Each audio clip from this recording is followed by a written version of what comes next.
Alright, Zombie Picture Show, again, response video. Talking about philosophy, sort of annoying, so I'll just play the second half of this video. But he's going to get into nihilism, a little bit anyway, in his usual, not terribly coherent manner. But anyway, he did some sort of like brief history of philosophy that was just crap. Um, like philosophy was something different than just trying to answer basic questions like why are we here, what are we doing, how do we get here, what does this do, how do we work this thing called life. And that's what philosophers were trying to do. They were just trying to take the evidence provided by the new science and draw conclusions about those questions. Is the world flat, do you fall off the edge? And as they started learning more and more things, they just started asking more and more questions. But the basic question was the same. Why? What? How? Basic function questions. And then he talked about, I don't know, 1800s or 17th century when they started doing these real philosophy, hard philosophy. And he said that came out of, whatever, suffering or something.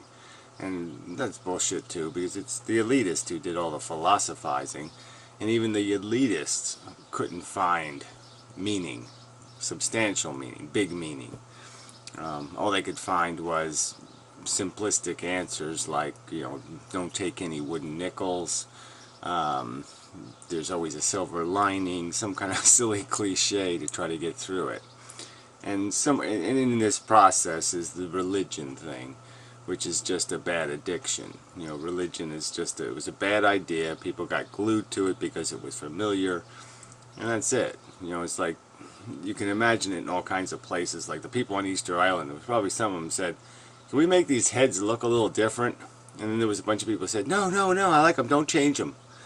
And, that's just the way it is. People don't like to change. And so once they get an idea in their head, they just want to keep what's familiar. Mommy told me so. And they just want to believe that forever. So religion's hard to kill. It just doesn't die easy. It was just a bad philosophical idea. So its death is inevitable. It's not the truth, quite obviously. It's the most,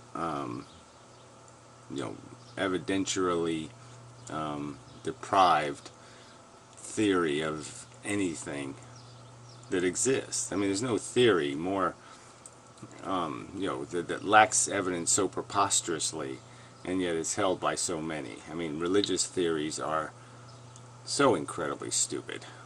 But anyway, that's a whole different subject. So anyway, it was just, like I said, he just talks out of his ass. So, and I don't, I don't care for it. Theology, you went from now the secularists, the enlightened ones, the path to the... Yeah, so, he quotes the enlightened one as the secularist. Yeah, they were the ones that were right. That's right. They have, human beings grew a brain, and they started figuring out some of this stuff like, well, maybe, ethics aren't based on this voodoo the witch doctor told us.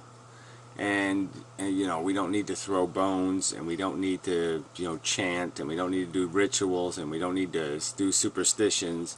That maybe we can figure out some way to work the machine in some better way, to manipulate psychology and talk about what it is to be human, and what makes for a great day or something like that. Yeah, without God saying so. But again, saying there's no God, rejecting God, doesn't mean you have a right to reject all the evidence, all the logical connections that you can see existing in the world. Rejecting God doesn't give you a right to just start stepping on bunny rabbits.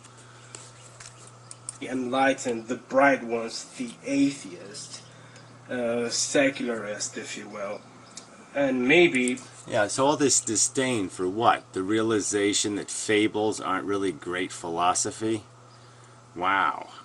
So they're worth air quotes? Fuck.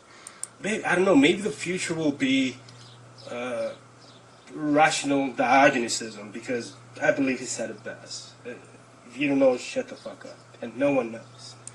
Yeah, right. Nobody knows. So Darwin didn't elucidate an explanation of our origins anyway. And then that foundation of an explanation of evolution, this gradual changing of the organism, the fish eating the fish, eating the fish, eating the fish.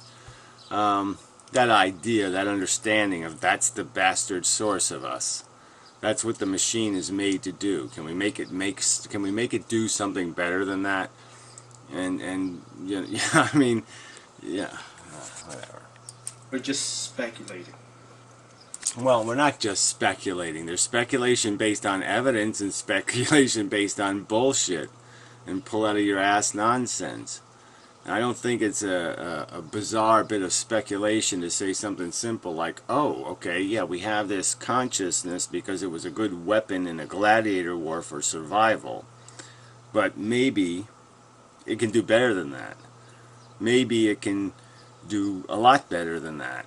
And so, arises some sort of understanding of game theory and some understanding of how, there is a lot of stuff of value here created in this sloppy manner, and we do have a lot of power to control it.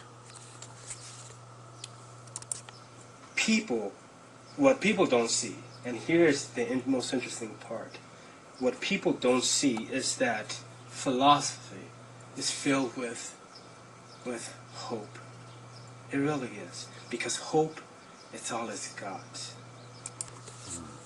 So I don't even know what to make out of that, right? I mean, what is this? So okay, you want to insult philosophy? I don't, is that all you're trying to do? I don't see where the philosophers were clinging to that. Certainly, there's philosophers who just say, look, it's all kind of bad. Here's a way to survive it. Here's a way to feel okay about it. And so they give it psychological advice, and so they stop being philosophers because they start feeding people psychology rather than talking the truth. But I mean, real philosophy is basically dealing with the truth that we know. We know evolution, we know the mechanics of the physics of the universe, the basic dynamic, the evolution of the elements, and then the evolution of the compounds, and we're just part of the compound evolution. And we can understand these dynamics and kind of draw conclusions about the minimums, at least the extremes. Don't go walking around stepping pointlessly on little bunny rabbits. Don't cause harm unnecessarily. This isn't very hard for a philosopher to do, to draw this, incredibly, desperate conclusion that you should recognize that harm exists in the world and you shouldn't create it unnecessarily.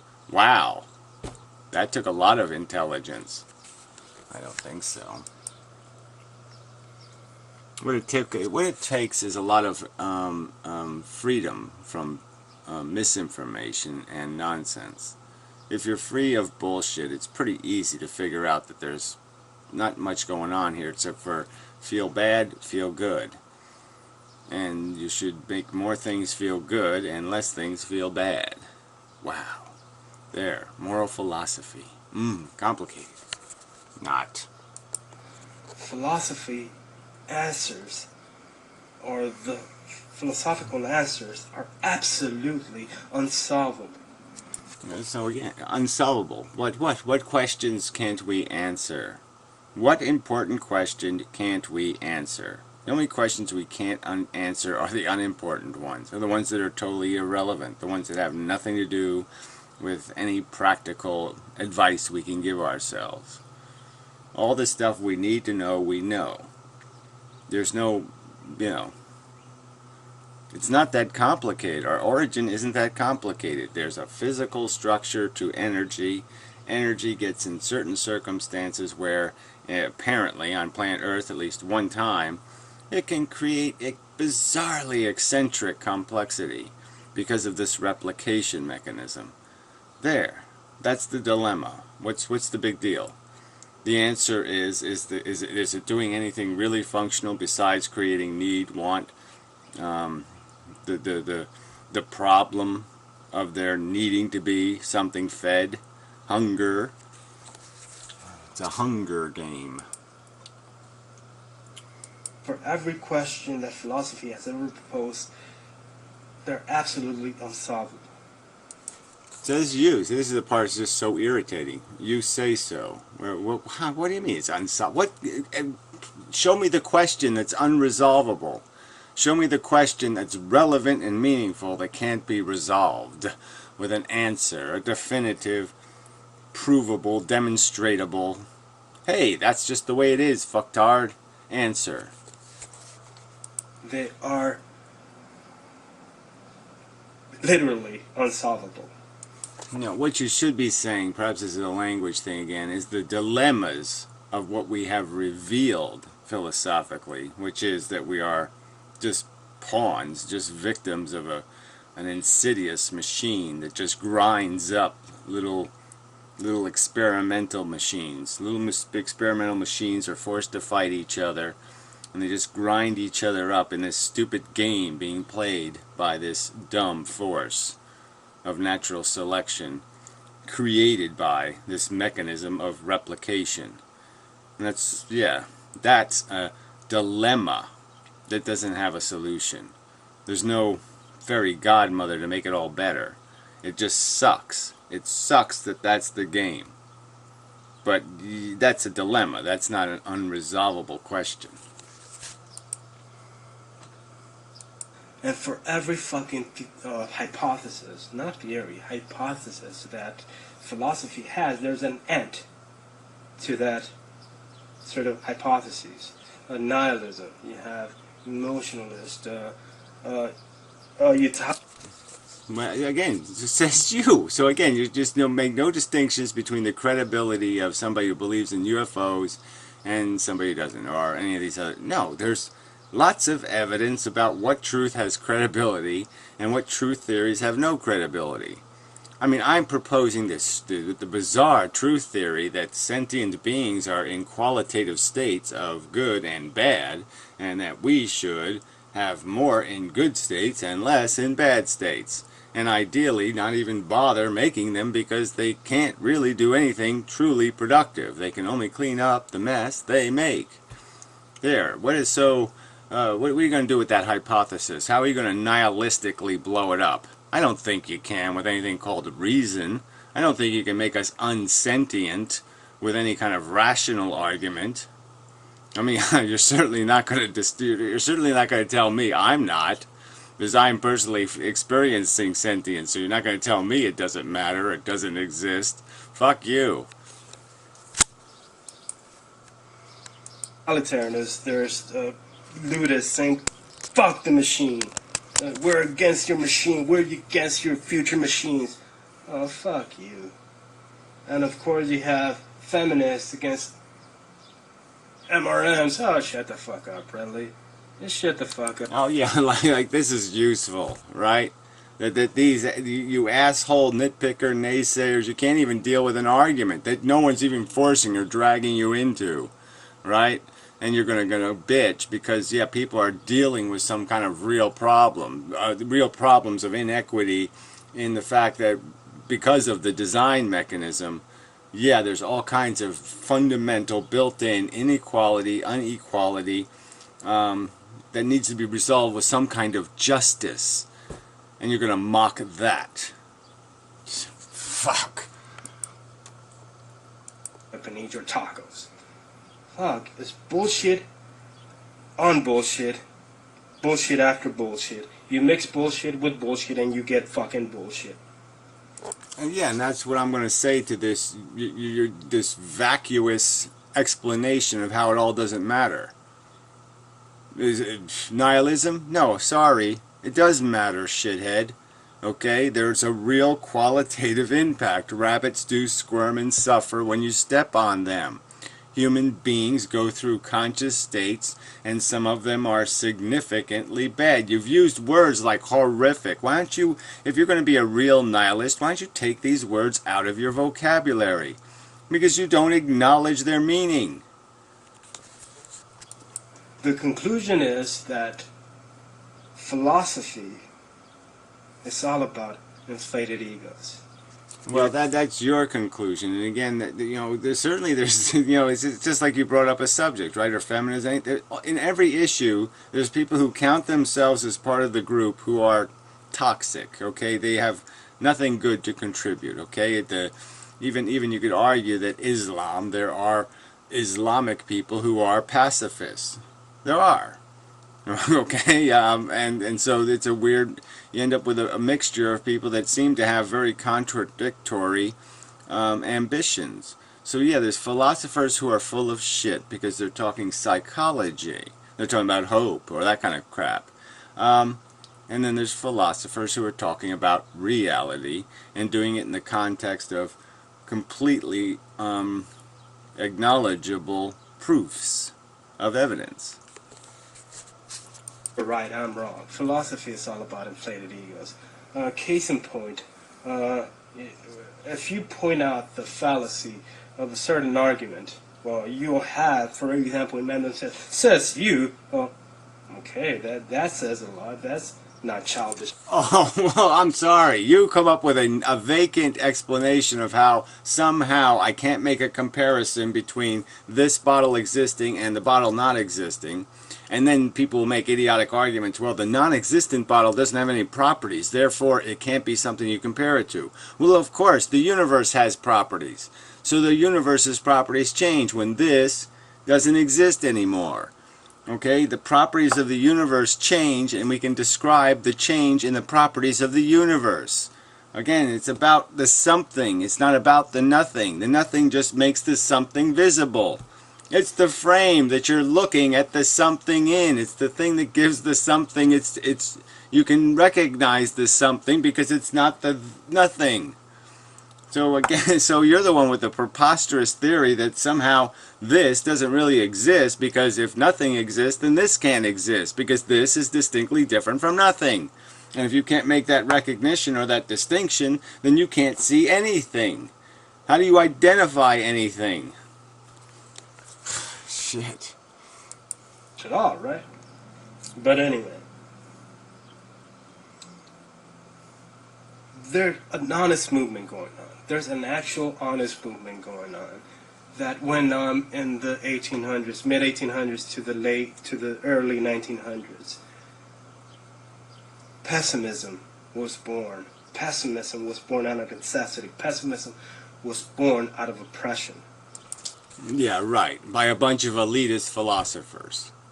So that certainly makes sense, right? It was all about the oppression. No, I think it was about the fact that life is gnarly, messy, sloppy, disgusting. And that's not even getting inside of a human psychology and start to analyze how those gears are turning. Because there's a lot of fuck your mother bullshit in there. I mean, people have all kinds of gnarly bullshit spinning around inside of their heads.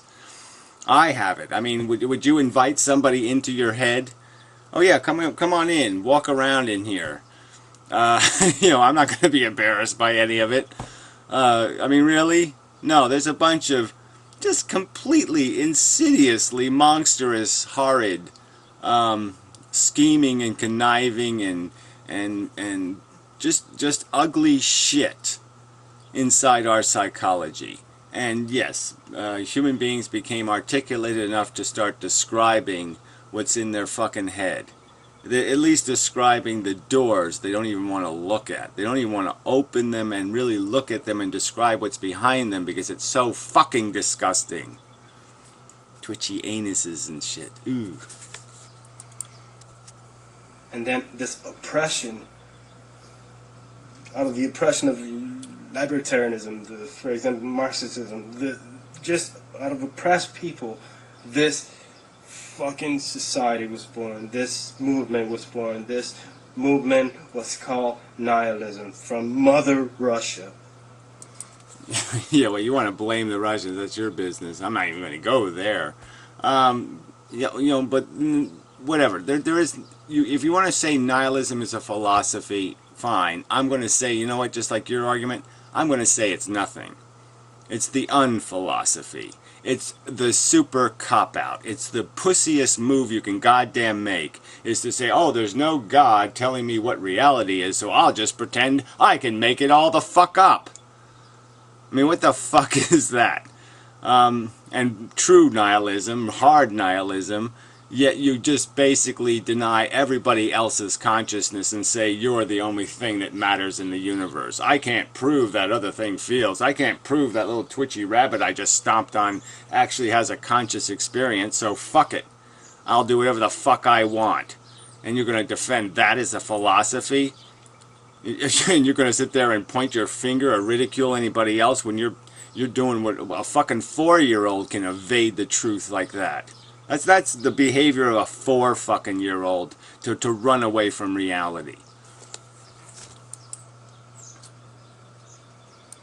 And now it's a rational nihilism, or good moralism, or ethical nihilism, or rational, what have you. Yeah, or what have you, or just make up some more bibble babble, or house dog fight, or dirt rock throw man. What the fuck? You're just throwing words together. What the fuck is this shit?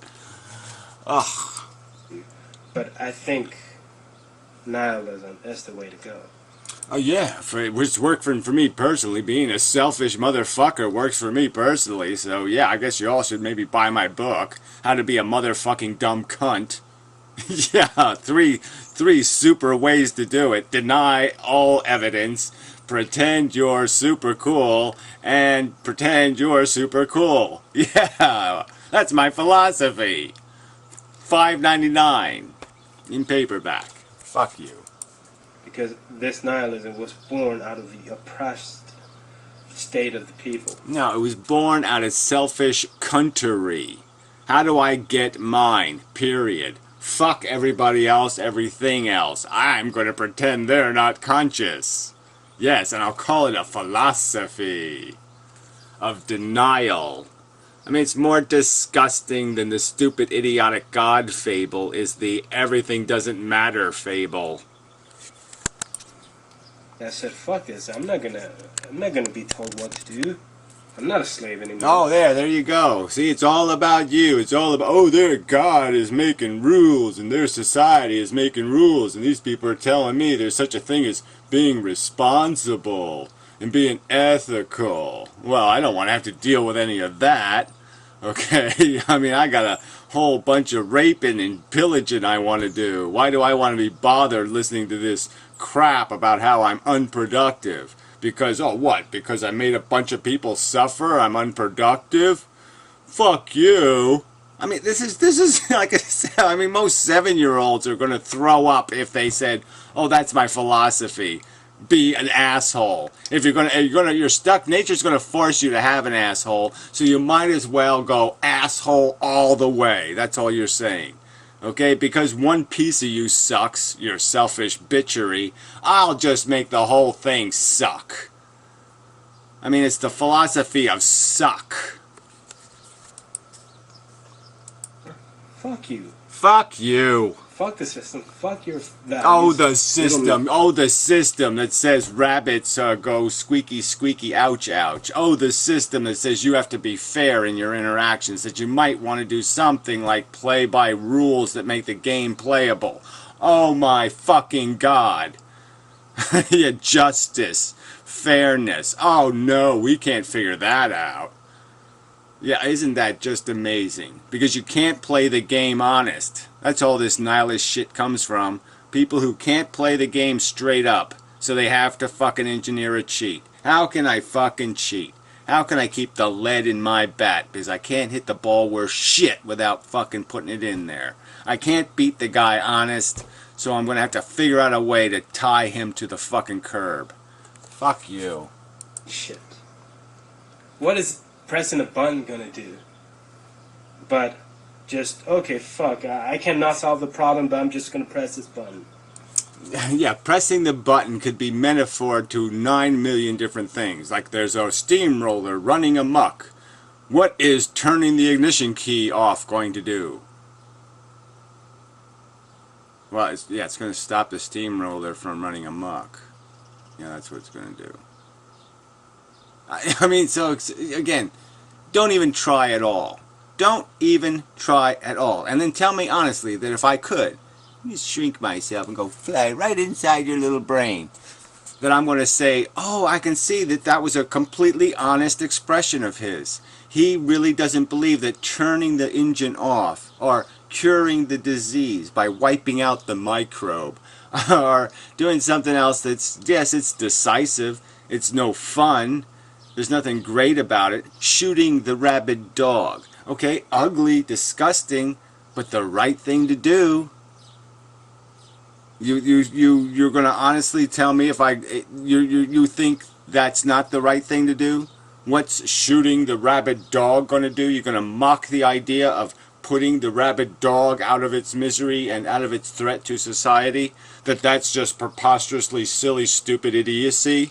That's not going to solve the problem of the rabid dog. Yeah, it is. Yeah, that's not going to solve anything.